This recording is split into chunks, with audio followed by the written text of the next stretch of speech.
ஜாஃபர் சாதிக்கிடம் குரல் பதிவு சோதனை நடத்த அனுமதி கிடைக்கப் பெற்றிருக்கிறது. போதைப் பொருள் வழக்கில் கைதான ஜாஃபர் சாதிக்கிடம் குரல் பதிவு சோதனை நடத்த என்சிபிக்கு டெல்லி நீதிமன்றம் அனுமதி அளித்திருக்கிறது. திகார் சிறையில் அடைக்கப்பட்டுள்ள ஜாஃபர் சாதிக் ஒத்துழைப்பளிக்க நீதிபதிகள் உத்தரவு பிறப்பித்துள்ளனர். இதுகுறித்து கூடுதல் விவரங்களோடு செய்தியாளர் கதிரவன் இணைப்பில் இணைகிறார். அவரிடம் கேட்கலாம். வணக்கம் கதிரவன், இதுகுறித்து கூடுதல் விவரங்களை சொல்லலாம்.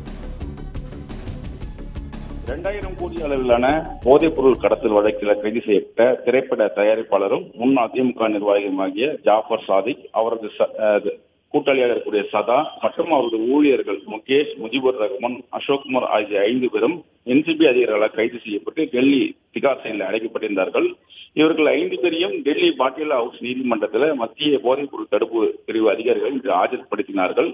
மேலும் அவர்களுக்கு 16ஆம் தேதி வரை நீதிமன்ற காவலை நீட்டித்து நீதிபதிகள் உத்தரவு பிறப்பித்தார்.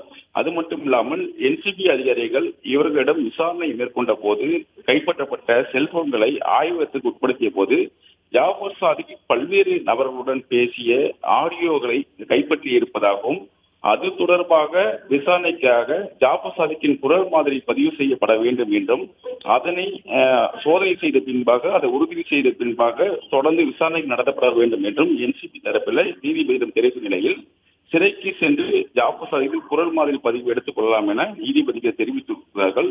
அது மட்டும் இல்லாமல் ஜாஃபர் சாதிக்கின் வீட்டின் சிலை அகற்றக்கோரி ஜாஃபர் சாதிக்கின் வழக்கறிஞர் பிரபாகரன் டெல்லி பாட்டியாலா ஹவுஸ் நீதிமன்றத்தில் மனு தாக்கல் செய்யப்பட்டிருக்கிறது. அந்த மனு மீதான விசாரணை வருகின்ற 5ஆம் தேதி நடைபெற வேண்டும் தெரிவிக்கப்பட்டிருக்கிறது.